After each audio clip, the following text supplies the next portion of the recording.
Hello everyone, it's Villainous V here, and today we're going to be talking about something very awesome, a frost build that is super tanky. Here's what you need to know. Okay, before I dive into the actual build, I want to go over a few things. One of the things I did was I helmethed out his first ability and put in Spectral Rage, as you can see right here.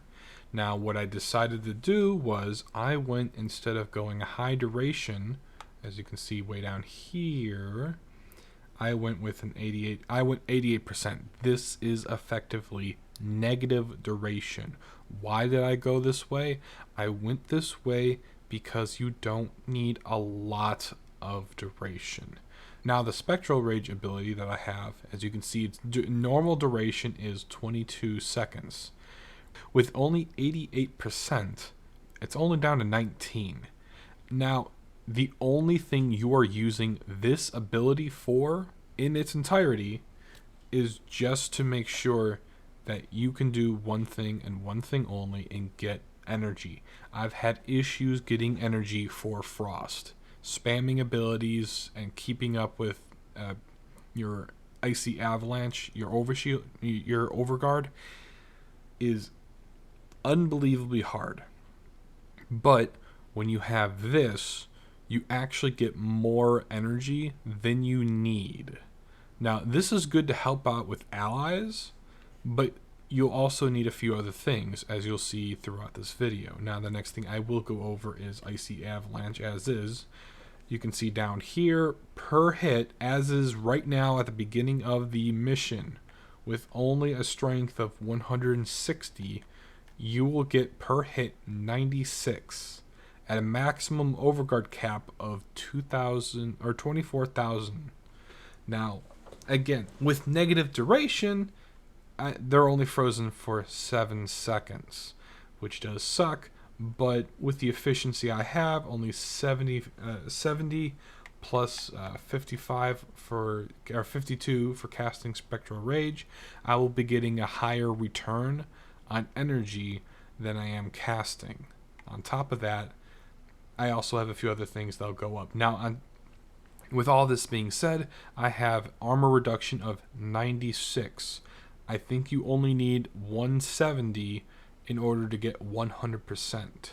Now, the most important thing about this build, as you will see, is the radius. You want as high of a range as you can get it. 35 is exactly, if not a little bit more, depending on your playstyle. This is perfect. And now we'll get into the nitty gritty.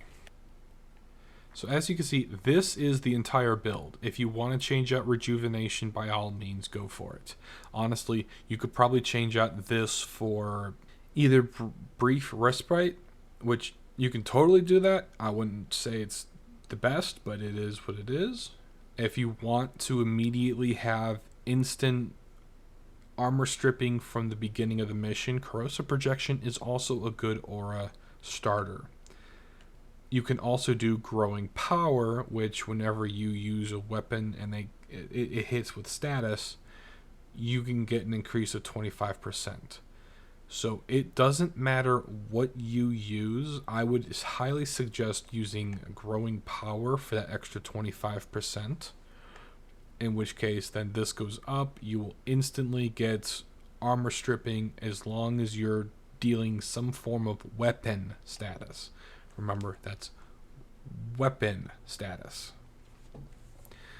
Now, if you do not have any of the mods you see here, don't fret, don't frown. You can still do this build. The only thing I will have to say is you will definitely need stretch. If you do not have overextended, I would also highly suggest getting Augur Reach. This isn't going to get you a lot of range, but it will give you more than you have currently. You also need this and this. These two augments are going to be found in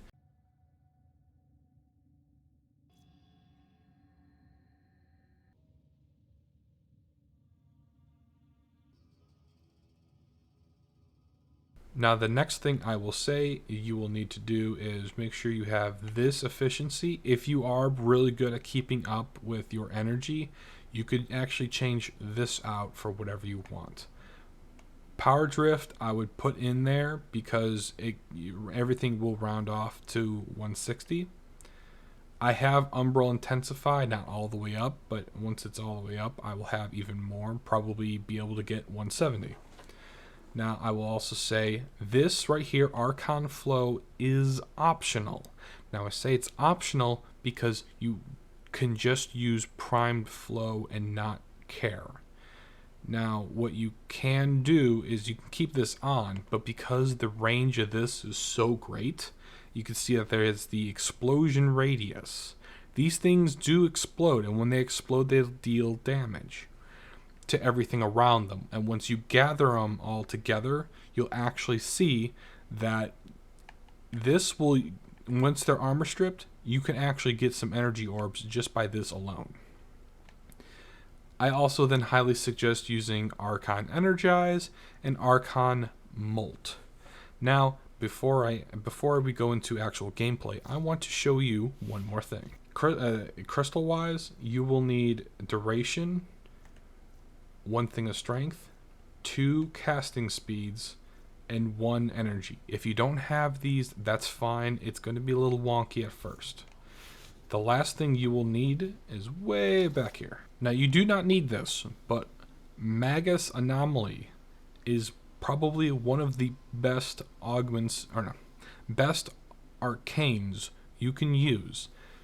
You can pull enemies to the inside of your Spectral Rage and then kill them. This is very helpful for controlling your combat. And now for the gameplay.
This will help our cause. When you are ready, go to extraction.